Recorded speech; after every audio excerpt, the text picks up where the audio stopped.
Yo, what's going on, guys? It's Houston Sports Talk back in the video day. And today I'm going to be talking about whether the Houston Rockets potentially trade Jock Landale. This is something I'm interested to talk about. It would be an interesting trade for the Rockets, but it's something I believe will happen. And the reason I'm bringing it up is because there was an article in Bleacher Report that was one player on each NBA roster that is on the trade block. And when the Houston Rockets came up, their player was Jock Landale. Jock Landale, who was in his first season with the Rockets this year, played 56 games with 3 starts, averaging 13 minutes per game, averaging 5 points per game, 3 rebounds per game, 1 block per game, a half a steal per game, and over 1 assist per game. Was terrible in the first half of the season, but he really turned things around and hit a corner in March. From March to the end of the season, last month and a half of the season, Jock averaged almost 10 points per game and like 5 or 6 rebounds per game. Was doing a good job defensively. I think he was averaging almost 1 block per game and like almost 1 steal per game as well. He was doing a great job and was getting more minutes, was getting more playing time, was stepping up with Şengün's injury, and was fantastic for this Rockets team and was great. And definitely showed, at times I would say, I hated early on season. I was the biggest Jock Landale hater. I said he does nothing. He just sits there and stands there like a tree. He's a huge tall tree that does nothing and ruins games for us and doesn't do anything offensively and is a terrible lazy defender. But then here comes March, and I know a lot of people said it was because he let his hair grow. If you didn't know, Jock did buzz his hair in the preseason. Honestly, yeah, he has. I like how his hair was before then. I was like, he doesn't look great with the buzz cut, which was my immediate thought. And apparently, not only did he not look great with the buzz cut, but he doesn't play great with the buzz cut as well. If Jock is superstitious like a lot of basketball players are, I don't think he's going to buzz his hair again. But, eventually once his hair grew back to the way it was before, this is so weird to talk about, Jock started playing the way he should have been. The way he was brought in for, the reason he was signed to a 4-year, $32 million contract. Now, luckily enough for the Rockets, they only made that first year guaranteed.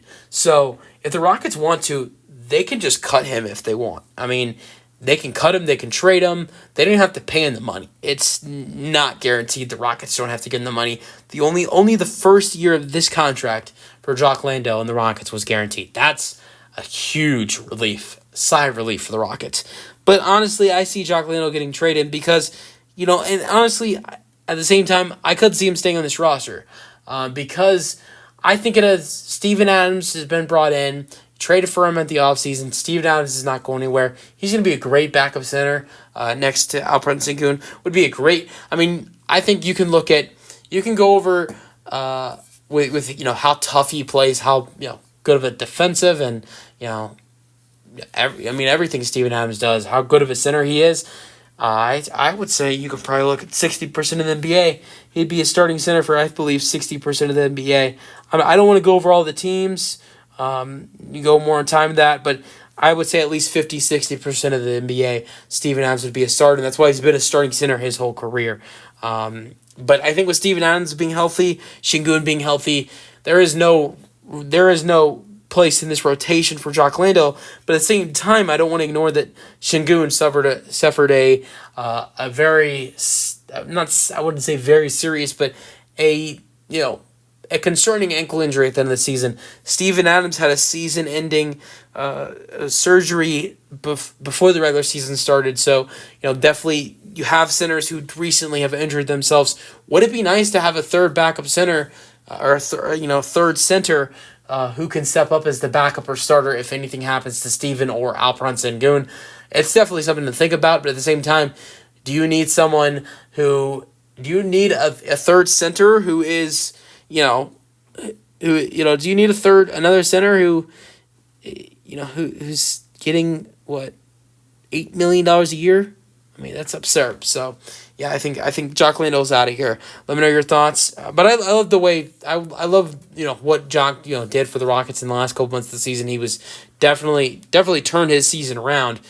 Which definitely, if you look at what teams potentially would have wanted to trade him before then, I would have said no. I mean, because if you look at it, Jock Jock didn't look good for him. And I don't think teams would have traded for him or wanted to trade for him. Maybe you would have had a team that would have taken him, just because they're looking to get rid of a different player on their roster. But at the same time, I think teams would have more interest knowing the work and how good he did at the end of the season. I think teams would be more interested if you watch Jock Landale's film from March to the end of the season. If you're organization, a GM, scouting, if you look at what Jock did from March to April and not from what he did from beginning of the season to March, I think